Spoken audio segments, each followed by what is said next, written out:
এই মন্দিরে প্রতিদিন রাতের বেলায় বাজে বাঁশির সুর, কিন্তু কেউ জানে না কে বাজায়। স্থানীয়রা বলে এটা কোনো মানুষ নয়, এটা শ্যামসুন্দরীর এক অলৌকিক ইশারা। ছোট্ট এক গ্রাম কর্ণভব, আর সেখানেই জঙ্গলের মাঝে দাঁড়িয়ে আছে শত শত বছরের পুরানো এই মন্দির। ভারতের পশ্চিমবঙ্গের এক শান্ত ছোট্ট গ্রাম কর্ণভব। জঙ্গলে ঘেরা এই গ্রামে লোকচক্ষুর আড়ালে রয়েছে এক রহস্যময় মন্দির, যার নাম শ্যামসুন্দরী মন্দির। নাম শুনেই বোঝা যায় মন্দিরটি কোনো দেবতার উদ্দেশ্যেই নিবেদিত। কিন্তু এই মন্দির শুধুমাত্র দেবতার আরাধনার জায়গা নয়, এই মন্দির ঘিরে লুকিয়ে রয়েছে একাধিক অলৌকিক গল্প, অজানা ইতিহাস এবং কিছু ভয়াবহ অমীমাংসিত রহস্য। কর্ণভব গ্রামে প্রবেশ করতেই প্রথমে আপনি অনুভব করবেন এক গভীর নির্জনতা। চুপচাপ প্রকৃতি, কোকিলের ডাক আর হালকা বাতাসে গাছের পাতা ঝিরঝির শব্দ।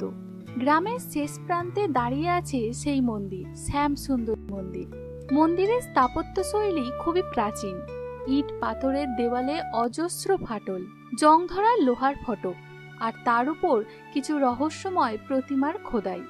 লোকজন বলেন এই মন্দির নিজে নিজেই প্রতিষ্ঠিত হয়েছে। এখানে কোনো রাজা বা মহারাজা এই মন্দির নির্মাণ করতে আসেননি।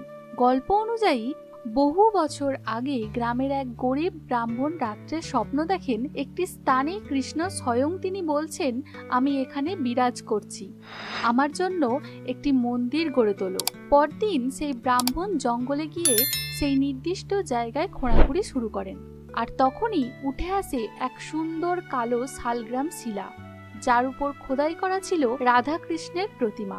তখন থেকেই সেই স্থানে গড়ে ওঠে শ্যামসুন্দরী মন্দির।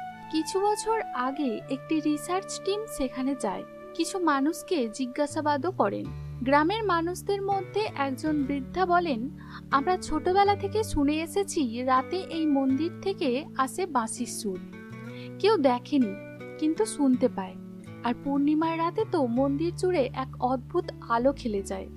স্থানীয়দের বিশ্বাস অনুযায়ী এই মন্দিরের সবথেকে আশ্চর্য বিষয় হলো এখানে কোনো পুরোহিত নেই, নেই কোনো ঘন্টা বাজানোর পদ্ধতি বা নিয়মিত কোনো আরতি। তবুও মানুষ এখানে আসে। এমনকি অনেকে বলেন শ্যামসুন্দরী ধ্যান করে যদি কেউ একাগ্র হয়ে কিছু চান, তা পূরণ অবশ্যই হবে। মন্দিরের সবচেয়ে বড় রহস্য কি জানেন?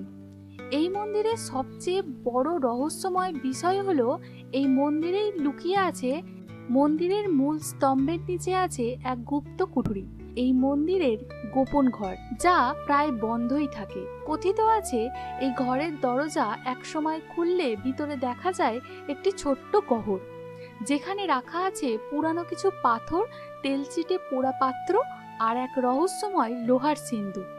এই সিন্দুক আজ পর্যন্ত কেউ খোলেনি, কারণ যেই এটি খোলার চেষ্টা করেছে তার জীবনে নেমে এসেছে অঘটন বা অকাল মৃত্যু। অনেকে বলেন এই কুঠুরিতে লুকিয়ে রয়েছে কৃষ্ণের এক প্রাচীন রত্ন। আবার কেউ বলেন এই মন্দির আসলে এক পুরানো যুগের তন্ত্র সাধনার কেন্দ্র ছিল, আর এই সিন্দুকটি মন্ত্রপুত তালা দিয়ে বন্ধ করা আছে। যে এই তালা খুলতে গিয়েছে সেই মৃত্যুর মুখোমুখি হয়েছে। তন্ত্র সাধকরা বিশ্বাস করতেন এই স্থানে শ্যামসুন্দরী বা রাধারূপী শক্তি বিরাজমান ছিল, যার উপাসনায় মায়া ও মোহ দূর হয়ে যায়। আজও এই মন্দির ঘিরে রয়েছে অনেক প্রশ্ন। কি সেই বাঁশির সুর? কে বাজায়? কি আছে সেই কুঠুরির সিন্ধুকে? আমরা জানি না, কিন্তু জানি বিশ্বাসই একমাত্র শক্তি, যা অলৌকিকতাকে বাস্তবে রূপ দেয়। আপনি যদি কখনো কর্ণভব যান, তবে সময় করে এই মন্দিরে অবশ্যই ঘুরে আসুন। হয়তো আপনিও শুনতে পাবেন সেই রহস্যময় বাঁশির সুর।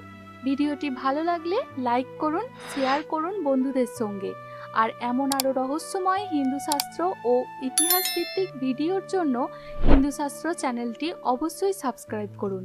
আর কমেন্টে লিখুন, জয় শ্যামসুন্দরী।